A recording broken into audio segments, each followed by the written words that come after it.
En Relatos del Lado Oscuro, en más de una ocasión, hemos hablado acerca de un fenómeno particularmente peligroso cuando se habla de lo paranormal: el fantasma vengador. Puede sonar más bien a una caricatura de manga japonés, pero la realidad es que es algo bastante delicado. Encontramos, por ejemplo, algunos casos en donde un fantasma denunció su propio crimen, como es el caso de Teresita Baza, en donde una serie de manifestaciones paranormales señalaron al atacante. No era una venganza como tal.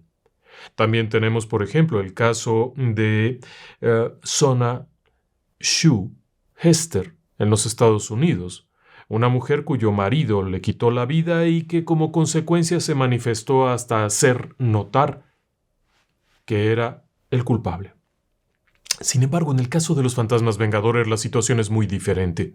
Si usted tiene oportunidad de leer nuestro libro o ya lo ha leído, notará que hay un caso particular ahí en donde hubo una situación que casi le cuesta la vida a una persona. Pero hay más casos. Usted seguramente se preguntará si hay otros incidentes que hayan tenido algún trasfondo, algún testimonio, algo más, o solo son leyendas o rumores. Pues esta noche quiero invitarle, a usted que me escucha, a usted que esta vez me acompaña, a que se quede y platiquemos de esto. Sería la última barrera, aquella barrera que tras la muerte, de alguna forma, permite a alguien exigir justicia. Bienvenidas, bienvenidos. Comenzamos. Relatos del lado oscuro. Historias que otras mentes prefieren ignorar. Déjeme que le lleve a Bombay. Bueno, es la forma antigua de llamarle. Es una ciudad en la India que hoy en día se conoce como Mumbai. Pero en México lo conocíamos como Bombay. Es 2015, noviembre de 2015. Y en ese lugar vive una familia muy al estilo de la India. Es una zona, no es exactamente rica, sino que es una clase media. Esto significa que en un mismo lugar viven los padres, los hijos, las esposas de los hijos, los nietos. Vaya, es un lugar un tanto apretado. No son lugares muy limpios tampoco. Suele haber basura, animales. Las relaciones en este tipo de familias llegan a ser muy tensas con mucha facilidad. Y ese es el caso de una familia, los Giri. Ravindra, un hombre de 25 años cuyo verdadero nombre es Bhim Shankar Giri, está teniendo un severo conflicto con su hermano, Yetendra Anantal Giri, que tiene apenas 22 años. Y es que Ravindra, como se le conoce dentro de la familia, tiene una esposa y vive en una habitación con su esposa, y en la habitación de al lado vive su hermano, Yetendra. Y hay muchas fricciones entre ellos, especialmente entre Yetendra y la cuñada. Ha habido incluso agresiones físicas. Usted sabe que hasta hace algunos años en la India había una situación terrible con las nueras, en donde hasta llegaban a quitarles la vida para volver a cobrar una dote, para volver a conseguir una dote, bueno, un montón de cosas horrendas. El caso es que la relación entre estas dos personas ha escalado. Y ha escalado hasta el punto en el que Yetendra una tarde golpea a su cuñada. Cuando Ravindra, que es el esposo, regresa a la casa, lo amenaza y le advierte que no va a tolerar más y que se arrepentirá si lo vuelve a hacer. Lo vuelve a hacer. Yetendra detesta a esa mujer, detesta que hable, detesta que viva, detesta que respire, así es que vuelve a agredirla y entonces Ravindra finge que no pasa nada. Deja pasar un par de días y entonces viene con su hermano y le dice que le gustaría platicar con él para arreglar las cosas. Son hermanos. Vaya, hay que arreglar las cosas. Ravindra suena sincero, de hecho, hasta el punto en el que le dice: ¿qué te parece si vamos a tal parte y tomamos algo?, refiriéndose a empujar el codo hasta emborracharse. Yetendra acepta. Viajan en un taxi o en algo hasta un paraje solitario en donde hay una cabaña y comienzan a beber. El detalle es que cuando Yetendra, el chico de 22 años, el que golpeó a la nuera, ¿Está suficientemente borracho? Ravindra toma una barra de hierro y lo golpea. Lo golpea en el cuello varias veces hasta causarle la muerte. Después lo mete en una bolsa de plástico, lo envuelve y lo arroja en un canal que pasa por ahí cerca. Arroja ahí también la barra y se va. Decide esconderse por unos días. Todo esto será una especie de plan. Ha fingido que tuvo que salir de viaje, a nadie le ha avisado que iría a emborracharse con su hermano y por lo tanto nadie sospechará nada de él. Ravindra, con sus 25 años, se esconde en un lugar llamado Kamraj Nagar y permanece ahí varios días. En casa, la preocupación va creciendo. ¿Dónde está Yetendra? Vaya, sabían que Ravindra saldría de viaje.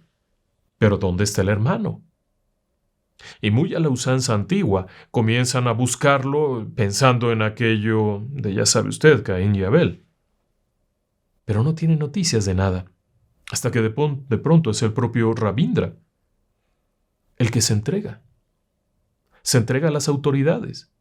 Se presenta e informa que él causó la muerte de su hermano.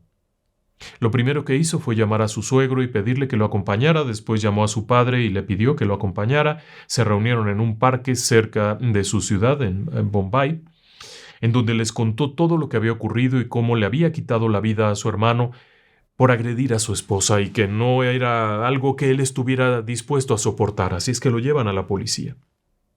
La policía efectivamente lo interroga, reconstruyen el acto, encuentran el cuerpo, habían pasado escasos 7 días, pero el cuerpo obviamente estaba en proceso, recuperan la barra aquella que él mencionó, el arma que utilizó para golpearlo, y todo el relato era consistente. Vamos, no había lugar a dudas, el sujeto fue enjuiciado y fue condenado a cadena perpetua, más un pago no sé de cuántos miles de rupias, etcétera, etcétera.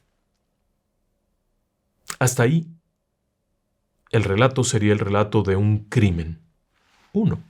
No era un sujeto que tuviera tendencia a la violencia, no era alguien que tuviera un problema de esquizofrenia paranoide agravada, no era un psicópata asesino, era un hombre que en un arranque de ira mató a su hermano.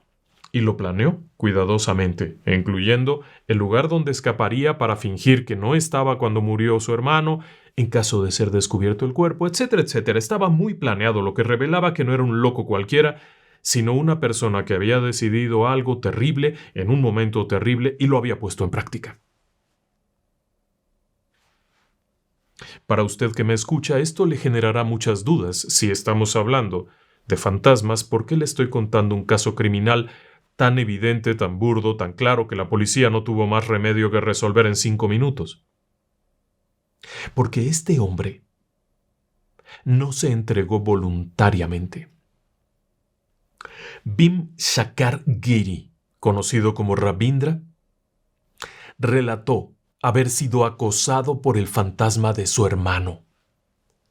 Apenas quitarle la vida y huir a ese lugar que él ya tenía planeado, comenzó a aparecérsele.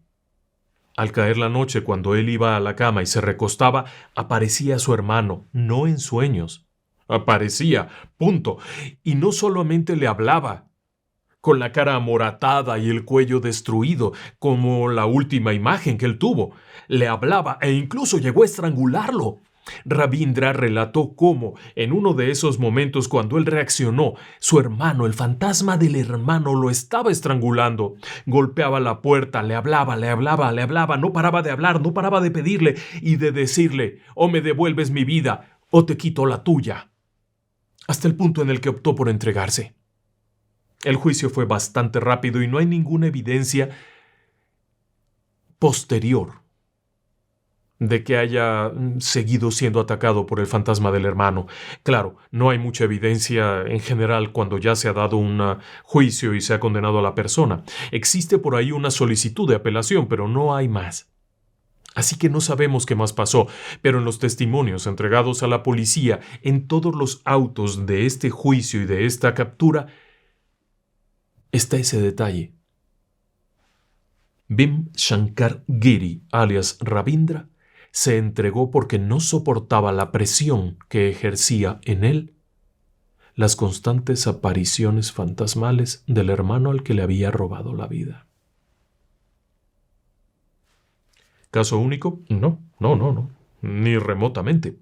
El problema de este caso es que, como le decía, la explicación más racional es que el sentimiento de culpa desarrolló, en algún momento, una tendencia a fantasear, a imaginar cosas, delirios. Pero esto iba más allá.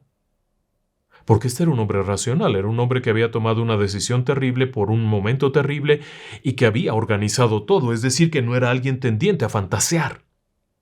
La esposa declararía que ella no podía creer que su esposo inventara esa historia. Pero la parte más curiosa de todo es que si no se hubiera entregado, nunca lo hubieran atrapado. Al poco tiempo, muy probablemente el cuerpo de Jitendra sería encontrado, pero no habría evidencia. La barra, con el paso de los días y la exposición, habría comenzado a oxidarse y por lo tanto las huellas dactilares habrían desaparecido y al final este hombre habría regresado y hasta se habría incorporado en la búsqueda supuesta de su hermano fingiendo no saber nada. Un robo, cualquier cosa, y el asunto habría quedado ahí. Así es que en realidad, su testimonio, el hecho de incriminarse, era particularmente fuerte, pero no es el único. Algunos casos llegan a tener mucho más tiempo. En el caso que le decía yo de Bombay, este sujeto no soportó más que 7 días. Pero hay casos todavía más extraños. Le voy a platicar uno. Carrie Ann Jopek. Carrie Ann Jopek desapareció en Milwaukee, en Wisconsin, en 1982, el 16 de marzo de 1982. Era una chica linda, una niña, 13 años. Estaba en la escuela cuando comenzó a caminar por los pasillos desobedeciendo una instrucción de la maestra, así es que fue expulsada. Lo había hecho deliberadamente porque cerca de la escuela, en una casa de unas personas, había una fiesta. Y nuestra querida Carrie Ann deseaba ir a esa fiesta. Así que una vez que la expulsan de la escuela, arranca caminando en dirección a aquella casa y es la última vez que alguien la ve con vida. 16 de marzo de 1982. Sus restos serían encontrados en el patio trasero de esa casa, abajo del pórtico, en agosto de 1983. 17 meses después, más o menos, 18, 16, por ahí, de la última vez que se le vio con vida. Los restos ya estaban muy deteriorados, pero la autopsia reveló que la muerte no había sido por herida, disparo ni nada de eso. ¿Había lesión en la cabeza? Sí. Había lesión en el cuello que parecía haber sido parte de la causa de muerte. El cuerpo estaba completamente vestido con la ropa que su madre vio que llevaba puesta la última vez que la vio con vida, esa mañana cuando la chica salía hacia la escuela, incluyendo una chamarra que tenía una descosida que la madre había reparado, su chamarra favorita. Fue devastador aquello. Devastador. Imagínate no saber de tu hija durante meses y después saber que estaba muerta, enterrada atrás, en una tumba superficial. Era tan absurdo esto que las autoridades se dieron cuenta que hasta un mechón de cabello estaba por fuera y nadie lo había visto. El cadáver lo encontró un contratista que iba a hacer una remodelación. Llamaron a las autoridades y bueno, pues ahí está el cuerpo. 20 centímetros de tierra. La investigación comienza. Interrogan a las personas que supuestamente participaron en esa fiesta, porque la ubican, saben que ese día ella sale de la escuela antes de la hora de salida, que camina en cierta dirección, fue vista por varias personas, fue vista en la reunión en donde había varios chicos. Las autoridades interrogaron a estos chicos, en aquel momento, jovencitos, 16, 17 años, y había incluso alguien que señaló a un posible culpable. Pero no había ninguna evidencia. Una persona vio a un chico de apellido Ferreira parado en la parte de atrás de la casa llorando. Se le hizo raro, pero las autoridades no pudieron hacerlo confesar algo. Aseguró que él no tenía idea de lo que le estaban hablando, que él llegó después a esa fiesta, estuvo 5 minutos y se fue porque no le gustó. Y tenía un testimonio que aseguraba haberlo visto en otro lugar ese mismo día. Así que quedó libre. El tiempo va pasando. Y sigue pasando. Y con respecto a Carrie Ann Jopek, su caso se vuelve un caso frío, un caso guardado en un cajón junto con otros muchos de personas que nadie encontró, cuerpos que nadie identificó, y ahí está, acumulando polvo. Hasta que el 11 de octubre del año 2015, un sujeto llama a la línea de crisis mental. En Wisconsin hay una línea de emergencia en donde las personas que se encuentran en una crisis pueden llamar, pedir ayuda. Hay personas ahí entrenadas para ayudar. Cuando la chica que contesta a la línea de crisis pregunta, ¿qué le ocurre?, él responde, hace años, una chica murió y yo estuve ahí. Bien, ¿por qué no lo platica con la policía? Y el hombre cuelga. Un rato después, desesperado y en una evidente crisis personal que lo está orillando quizá a la autólisis, platica de esto con su esposa, quien le insiste, al igual que la chica de la línea de crisis, entrégate. Llama a la policía y entrégate, pero él quiere decirlo de otra manera y entonces acude a la televisora local, a la agencia de noticias local, que es WISN 12 News. Y se declara culpable. La historia que este hombre había guardado durante 32 años era que ese día, el 33 años, el 16 de marzo de 1982, él estaba en esa fiesta cuando llegó Carrie Ann Jopek. A él le parecía que era una chica preciosa, así que sin pensarlo dos veces le ofreció marihuana. La chica dijo que quizá la probaría. Entonces él le sugirió que fueran al sótano y también le sugirió que a cambio de la hierba le podría pagar con algunos besos y algunos arrumacos. La chica parece que sí aceptó. Comienzan a bajar hacia el sótano y de pronto ella cambia de opinión. Comienza a retroceder y le dice que eso no es buena idea. En el momento de los hechos, José Ferreira, tenía 16 años y la niña 13. Así que la chica, espantada, intenta salir de ahí. José le dice, no, no te vayas, la empuja, la chica tropieza, cae, se golpea la base del cráneo contra un barandal, después gira, cae, se golpea en el cráneo y cae. José Ferreira se acomoda por ahí cerca, la mira y dice, es bellísima, intenta tentonearla porque está marihuano, hasta que se da cuenta que está muerta. Ha muerto instantáneamente por el golpe. Horrorizado, busca una pala y mientras allá está la fiesta, el escándalo y el bullicio, logra sacar el cuerpo, llevarlo para la parte de atrás y sepultarlo sin que nadie se dé cuenta. Después seguiría con su vida. Años después contraería matrimonio, tendría una familia. Y no sería sino hasta el 11 de octubre de 2015 que no soportaría más y se entregaría a la policía. Cuando la policía investiga, este hombre le describe con detalles todo lo que había pasado y tiene lógica. Tiene sentido, describe la ropa, describe la apariencia general, detalles que solo la policía sabía y que no había hecho públicos, este hombre los relata con precisión.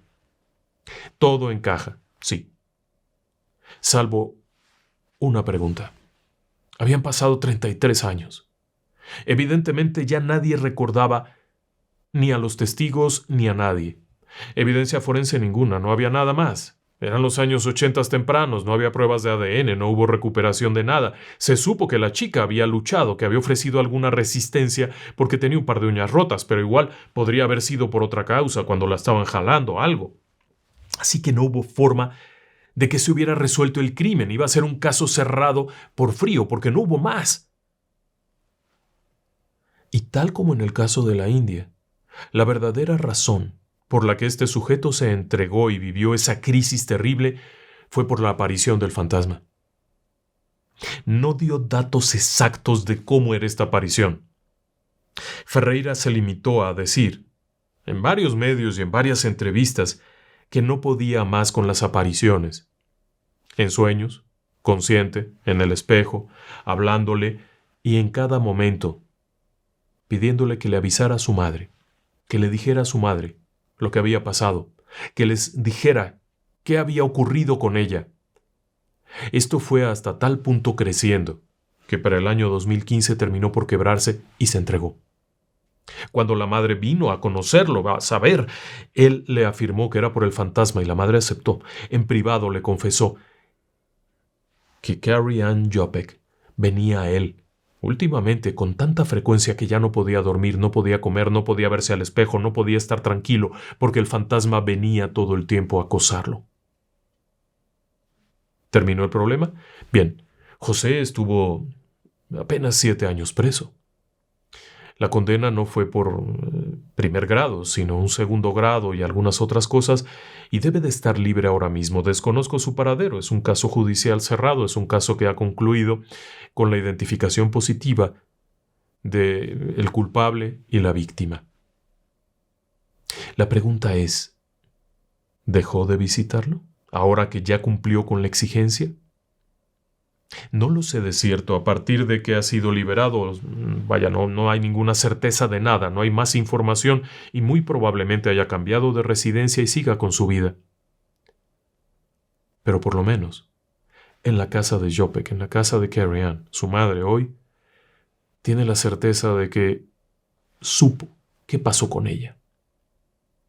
Hay otros casos todavía peores. Espere y se los platico. En el caso de Ferreira, el fantasma vengador no solamente lo estaba obligando a confesar. Ten en cuenta que estaba llamando una línea de crisis, es decir, que estaba buscando la manera de hacia el otro lado, de ir a saludar a San Pedro o vaya usted a saber quién. Tal era la presión. Hay otro caso. Este caso es un poco más antiguo, julio del 2002, y nos encontramos en Limpopo, Sudáfrica.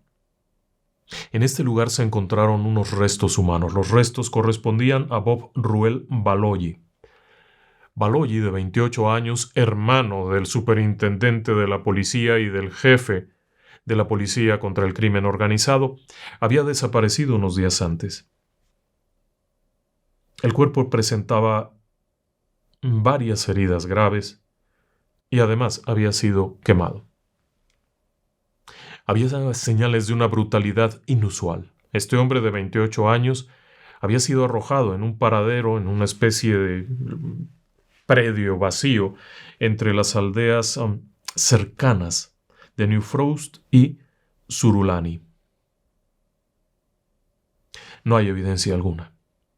Se encontró un teléfono por ahí, pero podría ser de cualquiera, es el año 2002, era un telefonito chiquito, de esos que no tenían fotos, de esos que no tenían gran cosa de información, salvo algunas llamadas, y pare usted de contar.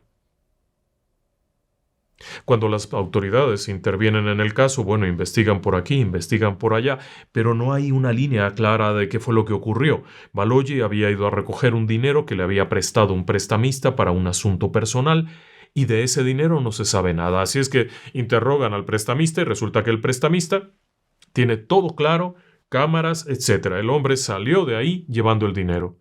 Se presume que no fuese un ataque contra su hermano, sino un robo. ¿Pero quién fue? Y tal como en los casos anteriores, hay un culpable que se entrega. En este caso era John Nkuna. Nkuna, un joven de 19 años, se entregaría primeramente a los padres de Baloyi, a quienes confesaría el crimen, pero también a la policía y señalaría a sus cómplices, un chico de apenas 16 años que había participado y otro de unos 18. Eran 3 jovencitos que habían perpetrado un crimen horrible. Para el chico de 16 quedó exonerado al no haber evidencia, no hay forma de comprobar nada. Para el chico de 18 también lo liberaron porque no había forma de justificar.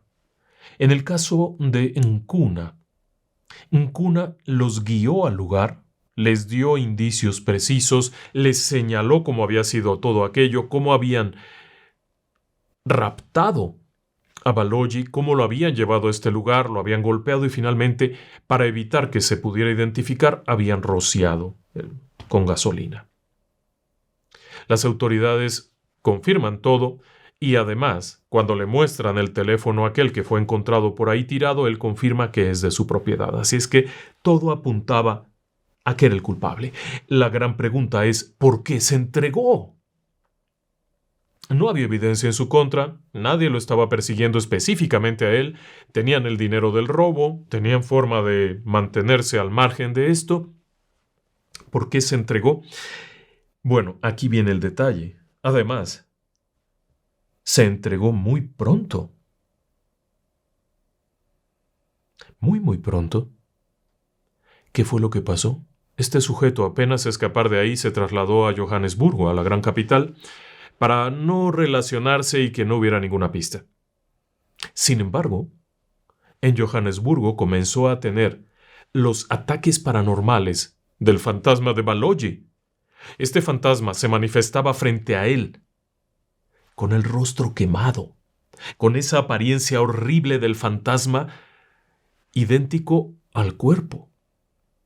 Pero aquí viene un detalle extraño. Él no vio ese cuerpo se quedó ardiendo allá en un paraje solitario y él no lo vio. Pero sí percibía aquello, además del penetrante olor a humo y a combustible que lo asfixiaba, los golpes en las puertas, la sensación de ser tocado por algo muy caliente que quema. El ataque paranormal aquí no solamente era, como en el caso de Teresita Baza, señalar. Aquí era una agresión, similar a la de la India, en donde el fantasma intentaba estrangular al asesino. Aquí ocurrió esto de manera muy parecida, obligándolo a entregarse a las autoridades, no porque el fantasma se lo exigiera, sino porque ya no podía con esto. Había dejado de comer, había dejado de dormir, estaba hecho un esqueleto temblando de miedo. Fue enjuiciado en el año 2004, condenado a 17 años de prisión. Hay poca información de lo que pudo haber ocurrido con él después. Estamos hablando de una ciudad populosa en donde no hay muchos registros y es un caso antiguo. Lo único que se ha logrado saber es que, durante las primeras semanas en prisión, los compañeros de celda en aquellas cárceles de Limpopo aseguraban que al caer la noche era insoportable estar cerca. El olor a combustible que se quema, a algo pestilente que se quema, y los gritos de este sujeto hacían que los demás reos entraran en pánico y quisieran huir. Tuvo que ser transferido. La última información es esa, no se sabe nada más. Debe de estar libre ahora mismo si es que ha sobrevivido a la prisión en Limpopo, pero no se sabe más. Lo que queda claro es que, en este caso, el fantasma vengador no iba en pos de justicia. No iba a pedirle que se entregara, como en el caso de Jopek y Ferreira. Iba a matarlo. ¿Es posible que lo haya conseguido? No lo sé. El caso solo se conoce hasta este punto que le he platicado, y buena parte de lo siguiente tras el encarcelamiento podrían ser leyendas urbanas. Pero todo apunta a eso, a que este no era un fantasma que buscara que su criminal se entregara. Ahora bien, estamos hablando de diferentes escenarios, cada uno de ellos con características únicas. El primer caso, el de la India, se podría explicar por una forma de remordimiento, lo que usted quiera y mande. El segundo caso, el caso de Ferreira, es un poquito más difícil. Pasar 33 años con una culpa escondida, finalmente podría también explicarse como un proceso que había ido avanzando y que lo orilló a sentir culpa, etcétera, etcétera, los recuerdos. ¿Cómo saberlo?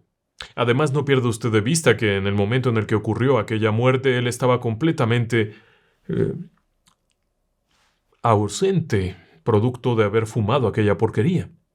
Así que difícilmente habría tenido toda la conciencia como para desarrollar esa culpabilidad. Y en el caso que le acabo de contar, el de Limpopo en Sudáfrica, habría sido también complicado. Un chico que tiene la sangre fría para cometer un crimen solo para robar y que probablemente no era el primero ni el único que hubiera hecho, ¿por qué se entregaría? Los otros dos no tuvieron ningún problema en fingir demencia y salir libres, pero este no. Ahora le voy a platicar otro en donde hay un componente distinto. Estamos en Ghana, África, año 2014. Víctor Ameguwa se entrega a la policía. Ha llegado simplemente y ha dicho: yo soy el asesino de taxistas. Este hombre tenía una historia impresionante y una historia muy dura. Lo primero es que este sujeto, siendo un leñador local de unos veintitantos años, también bastante joven, en una región cercana como Akiem Abenazo, dentro de Ghana, este sujeto se dedicaba a cortar madera con una sierra, la cual vendía. Estaba casado, tenía por ahí un hijo, así que tenía una vida más o menos hecha, solo que en esta región la pobreza es extrema, y el hecho de ser un leñador no te garantiza nada, significa que vivirás al día si bien te va. El sujeto tuvo una idea. En un día cualquiera, cuando regresa del trabajo o cuando fueron a comprar algo con la mujer y el niño, toman un taxi que los lleva a casa. Y entonces descubre en su mente perversa que ese taxista viaja solo. Si alguien lo robara y le quitara el coche, tardarían mucho en enterarse. Y si ese robo fuera en un lugar lejano, nadie se daría cuenta. Así es que deduce que esa es la forma de poder obtener un automóvil. Lo planea todo con sumo cuidado. En el año 2013 contacta a Isaac Ogusu, que es un taxista en una ciudad, y le pide que lo lleve a otra ciudad lejana, precisamente donde él vive, a unos 3 kilómetros de donde él vive, de donde vive Víctor Amewag. El taxista acepta, acuerdan un precio alto, el hombre le dice que sí, que porque lleva varias cajas y cosas y que necesita llegar.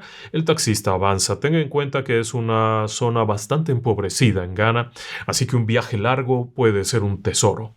Allá van. Cuando llegan a aquella comunidad de destino que está a unos 3 kilómetros de la casa de Víctor, Víctor le quita la vida.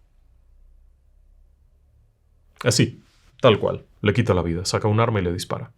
Después baja el cuerpo y lo arroja por allá lejos, y luego se sube en el coche y maneja hasta su casa. Durante los meses siguientes, utilizará ese auto para su uso personal, para ir y venir, y eventualmente hasta para hacer viajes él mismo. Como el coche venía de una ciudad bastante retirada, las autoridades estaban buscando al taxista y al automóvil por allá en aquella zona, eran las autoridades locales. Nunca se les ocurrió que ese automóvil estaba en un pueblito a 3 horas de distancia, siendo utilizado por el propio asesino. El cuerpo de Isaac fue recuperado, estaba por ahí, pero el auto no.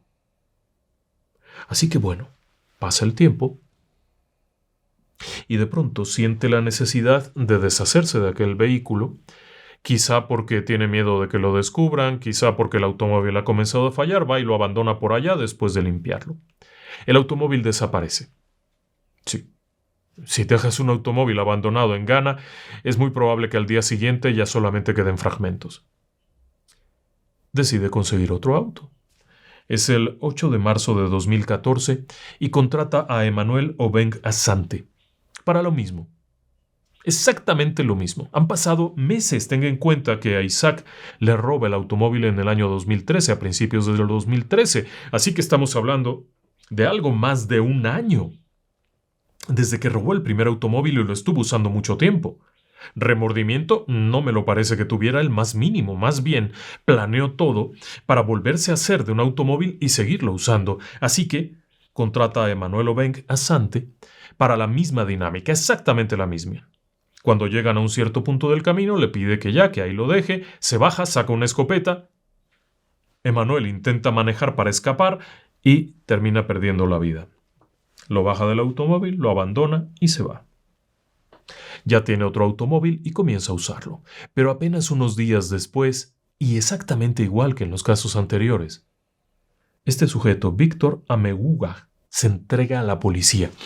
Sin mayor explicación llega y les dice: yo soy el asesino de los taxistas, yo soy el culpable y esto fue lo que hice. Les enseña cómo está, las armas, dónde dejó los cuerpos, todo está exactamente como la policía lo sabía. Y de nueva cuenta la pregunta es: ¿qué pasó aquí? Y es cuando Víctor confiesa que tras haber robado la vida de Emmanuel Obeng Asante, este comenzó a aparecerse de manera muy violenta. La descripción exacta no está, pero Lo poco que dijo fue que se aparecía en su casa, que le golpeaba la puerta, que se le aparecía encima y que hasta su mujer lo vio. Y esto le provocó tal temor que terminó entregándose. Su esposa lo vio. Se escuchaban voces, se escuchaban golpes y aparecía este sujeto fantasmal frente a él buscando venganza. Le iba a quitar la vida, así de simple. Iba a matarlo. Así que se entregó. No queda claro qué fue de Víctor Amegua, no tenemos el dato exacto. Lo único que queda claro es que se entregó precisamente por la persecución de un fantasma. Y aquí el punto importante es: las explicaciones razonables de estas alucinaciones producto de el miedo, producto del remordimiento, quizá aplican para el hermano aquel de la India. Pero en este caso particular, este sujeto ya lo había hecho. No era su primer crimen, era su segundo crimen. Había disfrutado del automóvil que robó en el primer crimen y estaba disfrutando del automóvil que robó en el segundo crimen. No le afectaba en nada. Quedaba claro que había pasado un año con toda tranquilidad tras robarle la vida a alguien y lo había repetido porque necesitaba el coche. ¿Qué lo pudo haber motivado a entregarse? No había ningún indicio, no lo estaba siguiendo la policía, ni siquiera estaba en riesgo. Y sin embargo, se entrega. Aquí, esto del remordimiento no aplica. Lo de los escenarios de paranoia y esquizofrenia no aplica, porque los habría tenido desde el primer momento, y no los tuvo. Y quiere que le platique un caso peor. Espere y se lo voy a contar. El 11 de febrero de 2023, en la prisión estatal de Salinas Valley, en California, falleció un interno. Es una prisión de alta seguridad. Era un hombre muy peligroso. Terry Childs. Tenía 67 años y el reporte fue que la causa de la muerte fue natural, es decir, era un hombre que estaba enfermo, llevaba muchos años en prisión y murió de causas naturales. Este sujeto había estado en prisión durante 38 años. Fue capturado en 1985, enjuiciado y condenado en 1987. Así que ya se imaginará usted cuánto tiempo llevaba en prisión. Y era un asesino serial. Un asesino peligrosísimo, sumamente violento. Pero fue enviado a prisión, a cadena perpetua, por un crimen. Este sujeto cayó preso por la muerte de Lois Sigala. Lois Sigala era una chica de 16 años que tenía esta mala costumbre que algunas personas tienen de relacionarse con gente peligrosa. Había estado viviendo en la misma casa en donde vivía Terry Childs junto con su novia.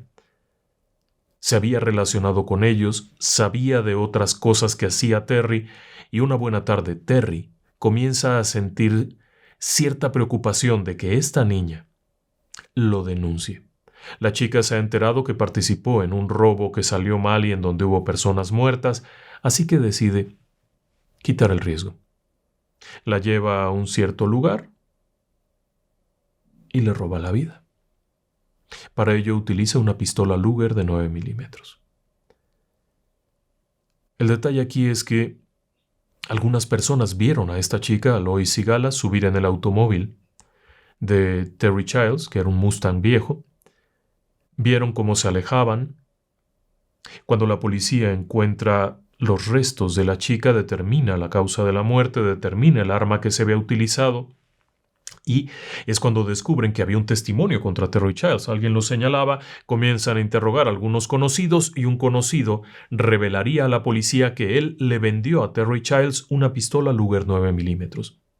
Y de hecho también les enseña en dónde la probaron y recuperan las ojivas, las balas, que son comparadas con las que se encontraron en el cuerpo de Lois, y se demuestra que sí, esa arma fue la que le robó la vida a aquella chica. Y el arma estaba en posesión de Terry Childs. Sin mucho preámbulo y sin mucho rollo, lo capturan. Viene el juicio, y aunque el sujeto en un principio negó todo, la que lo terminaría por hundir sería su novia. Este sujeto, Terry Childs, le había advertido a su novia que si declaraba algo, la buscaría y le haría cosas horribles a ella y a toda su familia, pero por supuesto que la policía le dijo: si lo metemos a la cárcel y se queda hundido ahí, no va a hacerle nada a nadie y es la mejor opción que tiene. Si la chica declararía haberlo visto hacer aquello, robarle la vida a Lois, y hasta le pidió que lo ayudara a guardar el cuerpo y hacer una serie de cosas. Es más, ella fue la que señaló dónde estaría el arma y lo hundió. Punto. Además les reveló otras cosillas por ahí que sabía de robos y demás. Con esto fue sentenciado a cadena perpetua.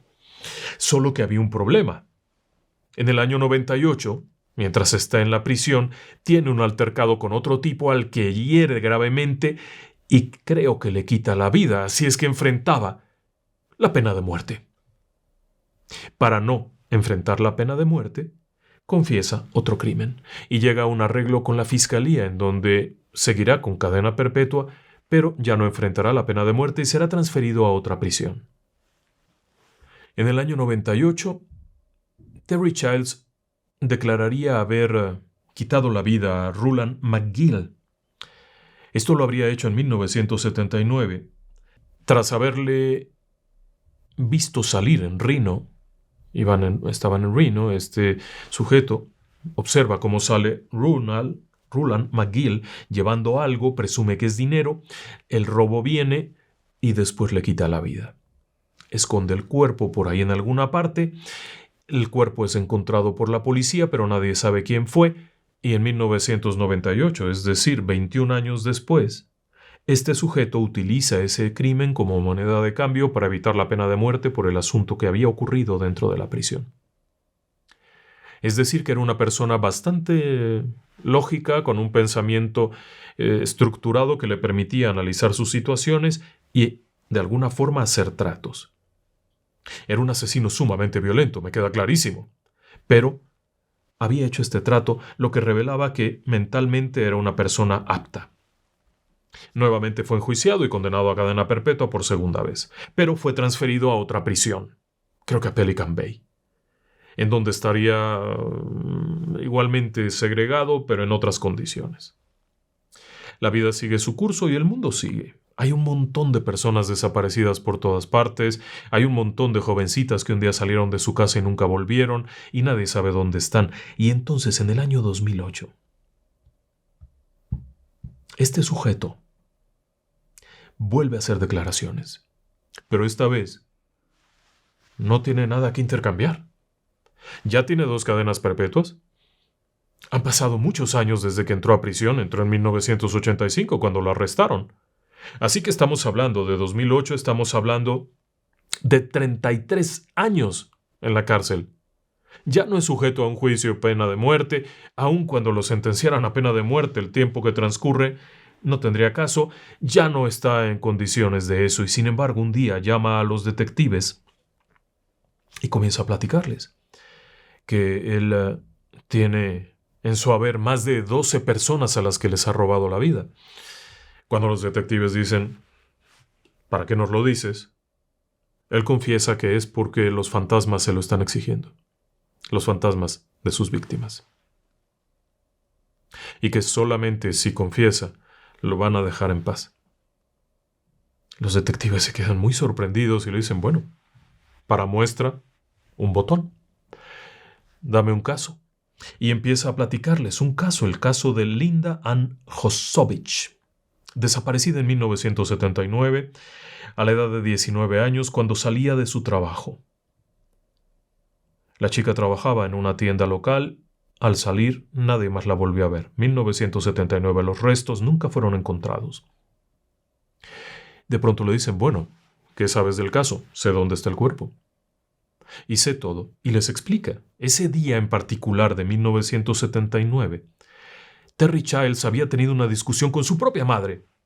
Colérico, enfadado consigo mismo, sale, se estaciona y de pronto ve pasar a esta chica que va muy contenta y decide vengarse, liberar todo su estrés, su enojo en esa chica, la que le roba la vida. Ese es el hombre del que le estoy hablando.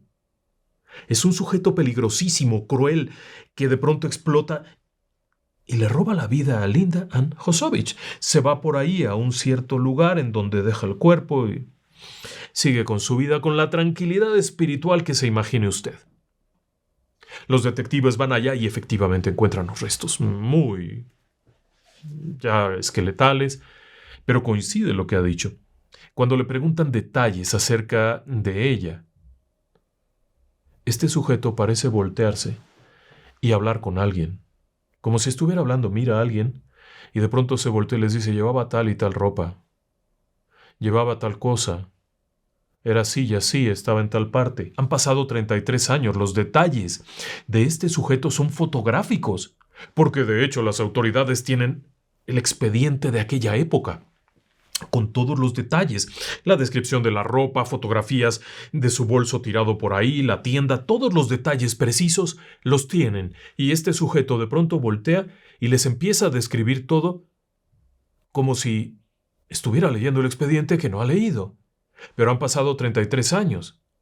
Y en el momento en que cometió el crimen estaba en una situación de éxtasis, había consumido drogas porque además era un adicto de lo peor, estaba en una situación de extrema violencia por un disgusto, por las drogas, por lo que usted quiere y mande, y sin embargo recordaba detalles hasta los zapatos. ¿Qué zapatos llevaba la víctima? Y se los describe con lujo de detalles mientras mira a un lado. Y cuando le preguntan por qué miras, él dice es que el fantasma me lo está diciendo. En fin, fue juzgado porque todo apuntaba a que sí era él. Vaya, la evidencia era clara. El hombre reconoce su culpa, da todos los detalles, enseña dónde está el cuerpo.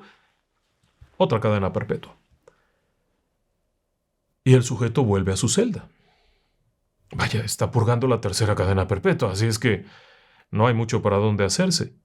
Sin embargo, en 2017, vuelve a llamar a los detectives e insiste en que tiene 12 cargos, 12 crímenes en su haber, y que está dispuesto a irlos contando. Y cuando le preguntan por qué no nos das toda la información de una vez, él les dice algo que les causa risa. Porque cada vez que él revela uno de sus crímenes puede descansar por un tiempo de los fantasmas, pero después vuelven. Así que si les revelara todo, poco después llegarían otra vez los fantasmas y ya no tendría nada que revelar. Así es que les libera 2 historias más. Es el año 2017. Así que este tipo, que está preso desde 1985, dese usted una idea, les está contando historias de hace 32 años. Las víctimas fueron Joan Mack y Christopher Hall. A Christopher Hall le quitó la vida por una deuda de drogas.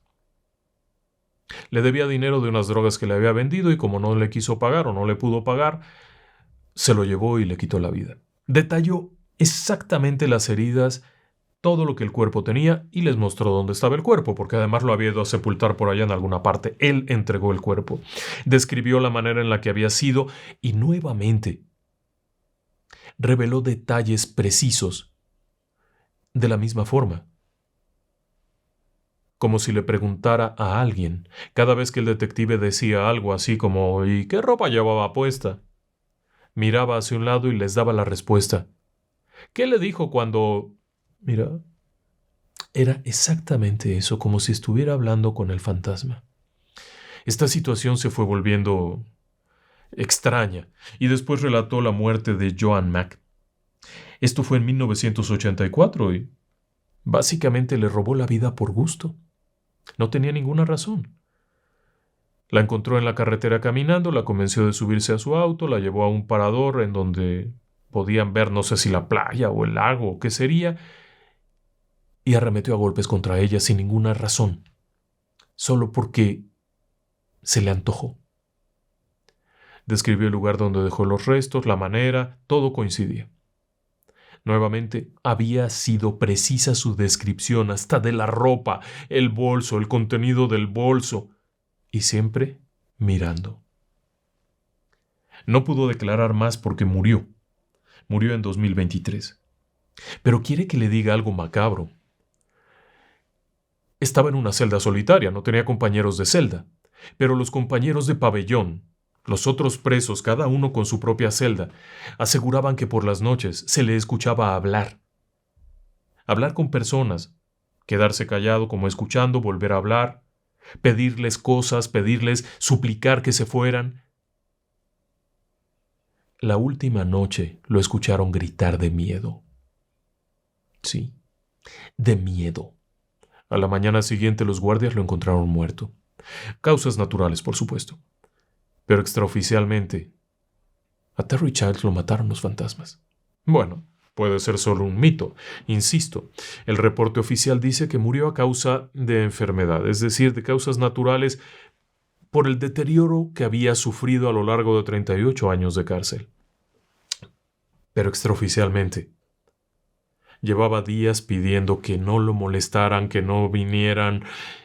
Estaba a punto de hacer más confesiones y aquella noche muere. Insisto, puede ser solo un rumor, pero aseguran que por la noche gritó y suplicó antes de morir. De miedo. La explicación oficial de esto, bueno, sí hay explicación oficial, por supuesto. Era un esquizofrénico paranoide con un trastorno derivado del consumo prolongado de drogas y también esto lo comenzó a declarar tanto tiempo después porque el deterioro por el aislamiento, estuvo en Pelican Bay aislado muchos años, la soledad y todo esto lo llevó a desarrollar una serie de psicopatologías tras las cuales comenzó a revelar aquellos crímenes. En su mente se le aparecían fantasmas. En la vida real era solo una patología. Bueno, esa es la versión oficial. La versión extraoficial es que este sujeto estaba siendo asediado por fantasmas vengadores. ¿Y es diferente el caso? Sí. Es diferente a todos los anteriores porque este era un multiasesino. No tenía piedad para nadie. Y sin embargo, al paso del tiempo, terminó confesando. Y si hubiera tenido más tiempo de vida, habría seguido confesando. Brutal, ¿no cree? Y bueno, ahora para quitarnos un poco de esta sensación rara entre lo violento y lo fantasmal, déjeme que le mande algunos saludos y felicitaciones al auditorio. Quisiera comenzar por Majo Alzaga. Ella cumplió años ayer. Y su mamá cumplió antier, la señora Estela Rey. Ellas están en Montevideo, en Uruguay, y siempre nos acompañan. Les gusta el programa y siempre están por ahí pendientes, así es que les mando un gran abrazo. Sé que va a ser un año grande para ustedes, disfrútenlo mucho, pásenla muy bien. Luego por aquí tengo a Estela Linares y su esposo Hernán. Ellos están cumpliendo 21 años de casados el día 19 de abril, es decir, que hace unos días cumplieron 21 años de casados. Son una pareja que ha tenido que pasar por muchas cosas en la vida. Por muchas cosas, no solamente temas de salud, temas familiares, temas complicados. Son una pareja que se ha sobrepuesto. Una pareja que ha salido adelante y eso me da un gusto enorme. Y resulta que nos descubrieron hace tiempo y han estado viéndonos constantemente, siempre ven todos los videos y cuando no tienen un video que ver se regresan y ven uno viejito y eso se los agradezco mucho. Me siento honrado de que nos acompañen. Así es que va el abrazo fuerte para ustedes. A seguir adelante. 21 años no es nada. Todos los que les faltan a seguir juntos. Luego aquí tengo a nuestro amigo Alejandro Ruiz. Alejandro Ruiz cumple años mañana, 22 de abril. Es joven, es un chico joven. Su padre nos ha escrito, su padre es Juan Pedro, y él nos platica que ven juntos el programa, que les gusta, y que cumple años.